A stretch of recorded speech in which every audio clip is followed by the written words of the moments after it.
Nomination à la tête de la haute autorité de la bonne gouvernance, nomination également à la tête d'une nouvelle commission, la Commission nationale pour la réconciliation et l'indemnisation des victimes. Dans ce 20h, vous entendrez le communiqué du palais présidentiel. Un hommage a été rendu ce mardi à l'ancien ministre d'État, ex-grand médiateur honoraire de la République de Côte d'Ivoire, décédé le 22 février dernier. Mathieu Ekra avait 98 ans. Les temps forts de la cérémonie à suivre dans quelques instants. La 7e conférence des grands chanceliers d'Afrique subsaharienne francophone et de France s'est ouverte ce matin pour le président de la République qui a accordé hier une audience aux participants. Eh bien, l'organisation de cette rencontre est une marque d'amitié et de fraternité à l'endroit des Ivoiriens. Un Airbus 320 s'est écrasé dans les Alpes de Haute-Province avec à son bord 150 personnes. Tous ont péri dans l'accident. Une boîte noire de l'avion a été retrouvée. Voilà pour le sommaire. Bonsoir et bienvenue dans ce 20h. Comme annoncé dans les titres, le chef de l'État, le président Alassane Ouattara, a procédé ce mardi à 2 nominations. Nous vous proposons le communiqué de la présidence de la République, lu par le ministre d'État, secrétaire général de la présidence, Amadou Gon Coulibaly. Nous l'écoutons. Le président de la République a procédé ce mardi 24 mars 2015 à 2 nominations. Je vous donne lecture du premier communiqué. Le président de la République, son Excellence M. Alassane Ouattara, a signé ce mardi 24 mars 2015 l'ordonnance numéro 2015-174 portant création, attribution, composition et fonctionnement de la Commission nationale pour la réconciliation et l'indemnisation des victimes, dénommée CONARIV. Cette commission a pour objet de parachever les travaux de la Commission Dialogue, Vérité et Réconciliation et de procéder à l'indemnisation des victimes des crises survenues en Côte d'Ivoire. Le président de la République a par ailleurs procédé à la nomination de Monseigneur Paul Siméon Awana, archevêque métropolitain de Bouaké, en qualité de président de la CONARIV. Je vous donne à présent lecture du second communiqué. Le président de la République, son Excellence M. Alassane Ouattara, a procédé ce mardi 24 mars 2015 à la nomination de M. Seydou Eliman Diarra, ancien Premier ministre, en qualité de président de la Haute Autorité pour la bonne gouvernance. Cette nomination intervient à la suite de la nomination de l'ancien président de cette institution, M. René François Afin Kwasi, en qualité de président de la Cour suprême, fait à Abidjan le 24 mars 2015. Je vous remercie. Avant de procéder à ces nominations, le président de la République a présidé le Conseil des ministres au palais présidentiel. Plusieurs communications ont été faites par des membres du gouvernement sur des sujets qui rythment la vie socio-économique du pays. Complément d'information sur ce Conseil des ministres dans nos prochaines éditions. Et un hommage a été rendu ce mardi à l'ancien médiateur, Mathieu Ekra, décédé le 22 février dernier. Nous vous proposons les temps forts de la levée du corps.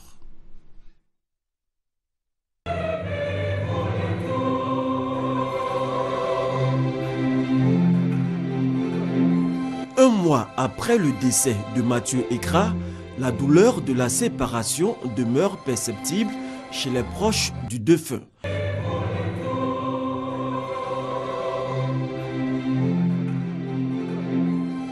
Ils sont venus en grand nombre à Ivosep au moment où Mathieu Ekra entame la dernière ligne droite de l'ultime adieu. Mais avant, c'est la grande médiature, l'institution qu'il a dirigée au soir de sa vie, qui lui rend un dernier hommage. À l'heure de la grande séparation, permettez-moi de dire au doyen Mathieu Ekra, partez assuré que l'idéal que vous caressiez et que vous avez légué dans l'hymne national que vous avez contribué à écrire, prévoudra dans ce pays que vous avez tant servi. Mathieu Ekra sera porté en terre ce jeudi à Beaunois. D'un hommage à un autre, et un hommage donc a été rendu ce mardi à l'ancien ministre d'État, ex-grand médiateur honoraire de la République de Côte d'Ivoire, décédé donc le 22 février dernier. Mathieu Ekra avait donc 98 ans, les temps forts de la cérémonie hommage au palais présidentiel avec notre reporter Jérôme Kofi Abolin. Hommage de la nation à Mathieu Ekra, l'ultime suite à son décès le 22 février 2015 dans sa 98e année. Cérémonie voulue par le président de la République, Alassane Ouattara. La présence aux côtés du président de la République de nombreuses personnalités ivoiriennes et de celles venues d'ailleurs sur l'esplanade du palais présidentiel témoigne de la grandeur du disparu. Cela au regard des combats menés avec le président Félix Houphouët-Boigny pour faire de la Côte d'Ivoire un pays moderne et prospère. L'oraison funèbre pour en faire cas a été lue par le Premier ministre Daniel Kablan-Duncan après que le président de la République Alassane Ouattara s'est incliné devant la dépouille de Mathieu Ekra pour ainsi dire saluer sa mémoire et exprimer au nom de tous les Ivoiriens toute sa reconnaissance en tant que chef de l'État. S'il fallait retenir en bref une image du doyen Mathieu Ekra, je citerai ces mots extraits du communiqué de son Excellence Monsieur le Président Alassane Ouattara, président de la République, suite à son décès.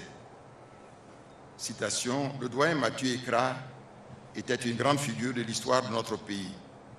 Un homme que le père de la nation, le président Félix Houphouët-Boigny, appréciait pour sa loyauté, sa rigueur et son sens des responsabilités. C'était un grand serviteur de l'État, un homme de devoir et d'engagement. Fin de citation. Suite à cela, la sonnerie aux morts et l'abidjanaise dont Mathieu Ekra a été co-auteur.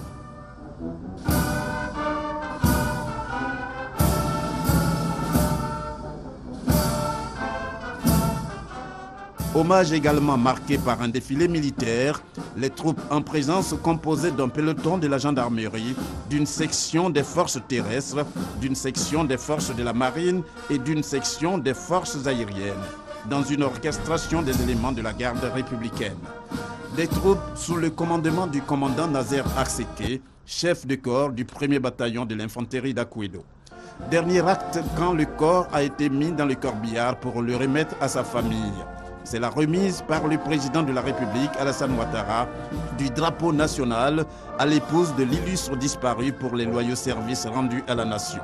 Mathieu Ekra sera conduit à sa dernière demeure le jeudi 26 mars 2015.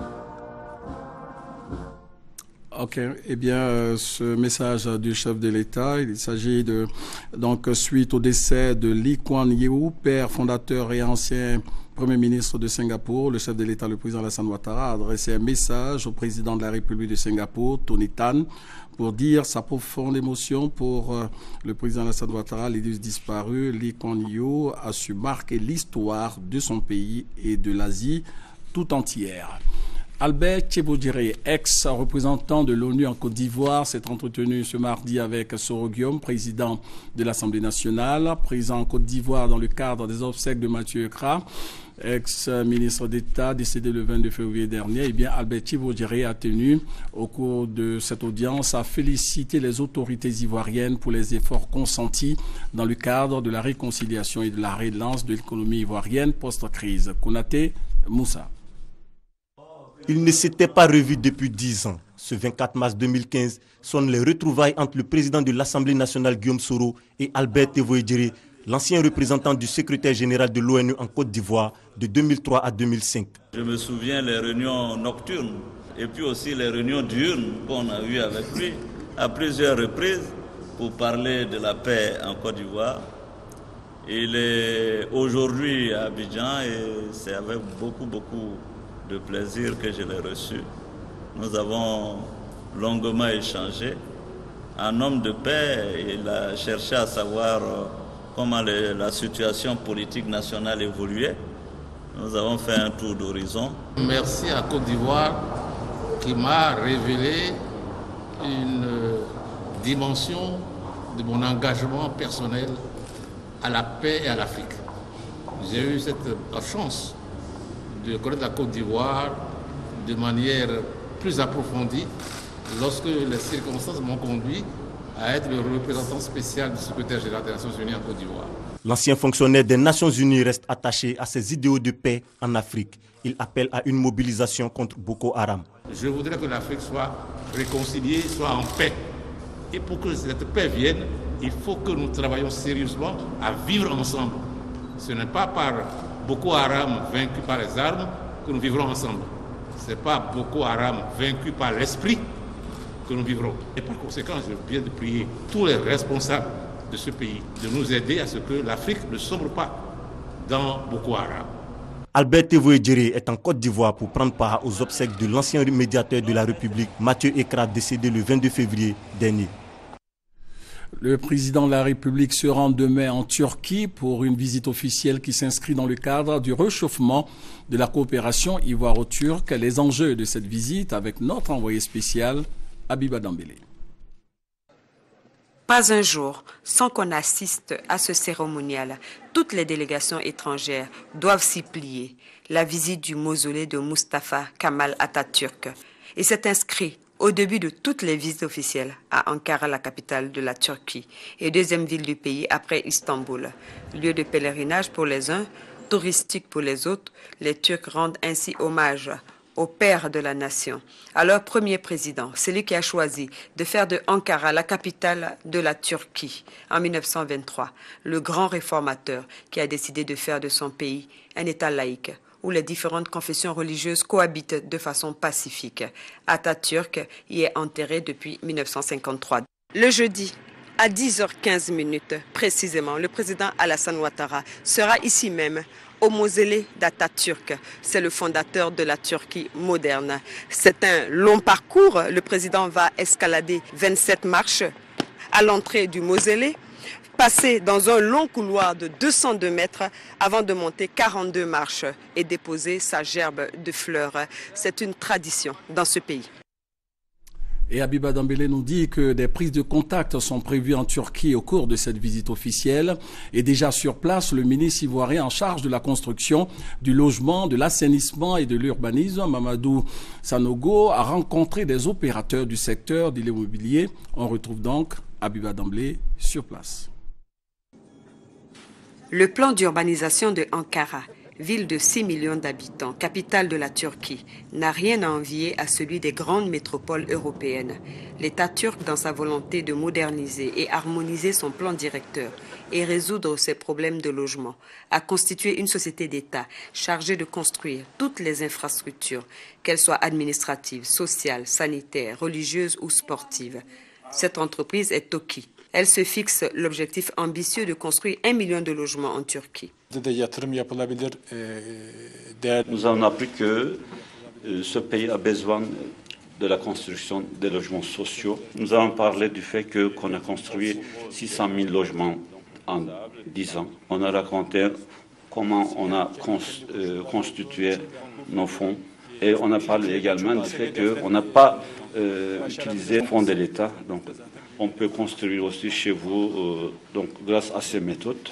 Pour la Côte d'Ivoire, l'objectif est plus modeste, construire 60 000 logements à l'horizon 2020. La Côte d'Ivoire qui connaît un déficit de 400 000 logements. L'occasion de la visite officielle du président Alassane Ouattara est une véritable opportunité pour le ministre Mamadou Sanogo en charge de la construction, du logement, de l'assainissement et de l'urbanisme. Nous voulons réaliser 60 000 logements en 5 ans. Et eux, les statistiques montrent qu'ils réalisent 60 000 logements en une année. Alors, leur objectif étant de 1 million de logements, nous avons pensé que pour résorber le déficit structurel qui est de 400 000 logements en Côte d'Ivoire, il faut s'appuyer sur l'expérience de tels groupes. Mais aussi, ce que nous notons, c'est un groupe national, ce n'est pas une société privée. Et pourtant, leur modèle économique impressionne parce que c'est un modèle qui fonctionne totalement avec le système privé. C'est-à-dire qu'ils partent des ressources obtenues par les logements de haut standing pour affecter un coefficient en termes de péréquation pour réaliser des logements pour ceux qui sont démunis. C'est possible en Côte d'Ivoire L'expertise de la société d'État Toki est déjà reconnue au plan international dans 91 pays et gageons que la Côte d'Ivoire sera le prochain État à bénéficier de l'expérience de ces géants turcs. À partir donc de demain, le chef de l'État est en Turquie. Dans l'actualité, ici en Côte d'Ivoire, figure l'ouverture de la 91e session ordinaire du Conseil international du cacao. Cette rencontre qui va durer 4 jours sera l'occasion pour les représentants des pays producteurs et consommateurs d'échanger sur les questions liées à l'évolution des prix sur le marché international. Des précisions avec Lansina Bakayoko. Après Londres en septembre 2014, Abidjan accueille depuis ce mardi la 91e session du Conseil international du cacao organisée par les pays membres de l'Organisation internationale du cacao, ICCO. Au centre des débats, la durabilité de l'économie cacaoyère et la question des prix. Comment établir une adéquation entre l'offre et la demande au niveau international afin d'arriver à des prix rémunérateurs? Nos pays producteurs devront moderniser leur agriculture, améliorer la production et la transformation afin de faire face à cette demande sans cesse grandissante. La question est d'autant importante que les producteurs ne veulent pas subir le sort du pétrole dont les coûts étaient en chute libre. Nous craignons que les investissements considérables réalisés actuellement dans les pays producteurs de cacao ne puissent conduire à un scénario similaire à celui que connaît actuellement les prix du pétrole. La Côte d'Ivoire a fait d'énormes progrès. Les prévisions affichent que la campagne cacaoyère 2014-2015 consolidera le pays non seulement dans sa position de premier producteur mondial avec 1,7 million de tonnes, mais également de premier broyeur. Mais l'ICCO préfère une optimisation des recettes à une augmentation de la production. Une des niches à exploiter est de promouvoir le chocolat dans les marchés traditionnels et surtout dans les pays émergents. À Abidjan, le gouvernement a mis en priorité 4 défis. Le premier défi concerne la valorisation et la transformation du cacao. Le deuxième défi porte sur la volatilité des cours du cacao. Le troisième défi concerne la lutte contre les pires formes du travail des enfants. Le quatrième et dernier défi est l'amélioration des conditions de vie des producteurs et du capital humain. À ces défis s'ajoute la mise en place de cybercentres au profit des communautés rurales. Par ailleurs, le Premier ministre Daniel Kablan-Duncan a réaffirmé sa volonté d'accueillir le siège de l'ICCO dans la capitale économique ivoirienne. Le chocolatier français Semois avait promis il y a quelques années d'ouvrir une usine de transformation du cacao et de fabrication du chocolat en Côte d'Ivoire. La promesse est tenue, on peut le dire. L'ouverture officielle de l'usine est annoncée pour le 18 mai prochain. L'information a été officiellement donnée au Premier ministre ivoirien. Le témoignage de Hamza Diaby.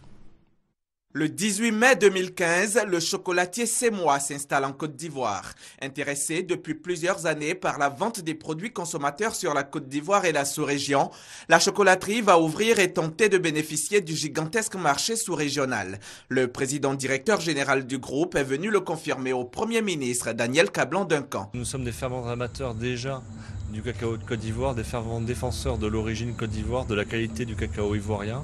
Et nous voulons aujourd'hui pouvoir permettre aussi aux Ivoiriens de consommer des produits de Côte d'Ivoire fabriqués en Côte d'Ivoire. Le groupe Semois travaille la fève jusqu'aux produits consommateurs. L'usine sera modulaire, elle va au fur et à mesure multiplier sa production et servir la sous-région. Pour son démarrage, 100 de personnes y seront employées. Le SARA, le Salon international de l'agriculture et des ressources animales d'Abidjan, s'ouvre le vendredi 3 avril prochain. Et au nombre des invités spéciaux de Coulibaly Sangafoa, ministre de l'Agriculture, figurent le président du PDCI, Henri Konan Bédié, et le président de l'Assemblée nationale, Soro Guillaume. Sangafoa Coulibaly, ministre de l'Agriculture chez Guillaume Soro, ce lundi 23 mars en début d'après-midi.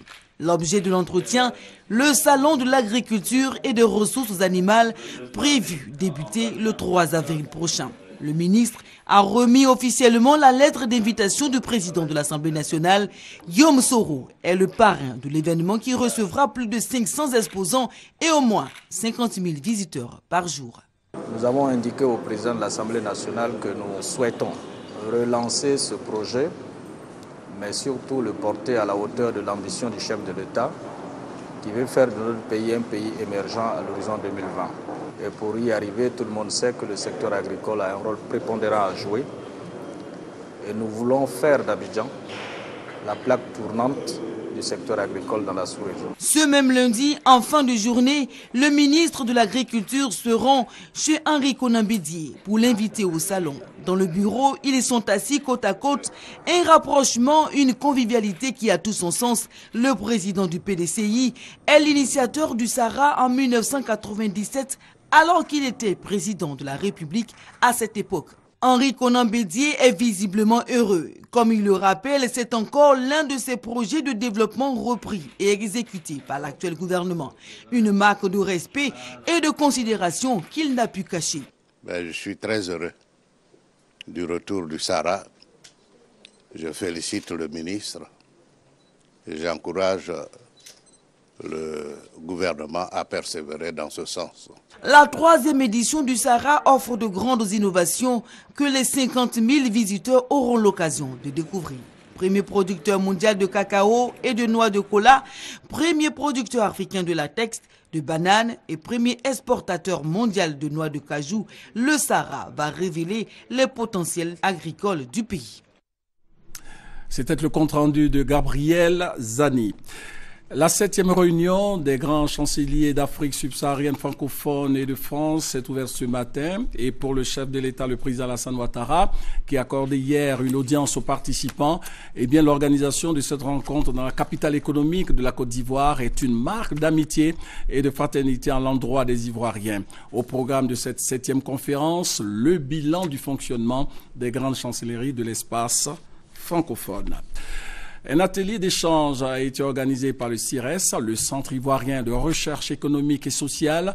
Cet atelier est avant tout une opportunité pour échanger sur les véritables préoccupations des populations face au chômage en Côte d'Ivoire. Les mesures prises par le gouvernement dans le cadre de la lutte contre le chômage seront également présentées aux acteurs du secteur privé, de l'administration publique et de la société civile. Le point avec Jean-Louis Gbangbo.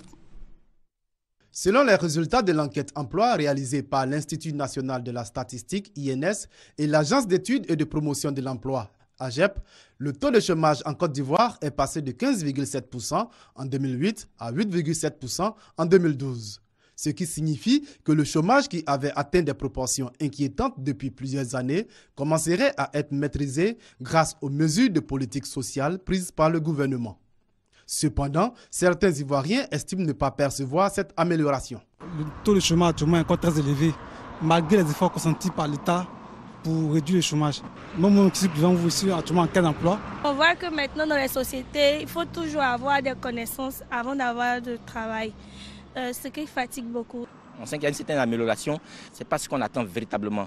Parce que ceux qui arrivent à avoir du travail n'arrivent pas à subvenir à leurs besoins. Des préoccupations auxquelles les chercheurs du CIRES et spécialistes de l'emploi se sont proposés de répondre au cours de cet atelier.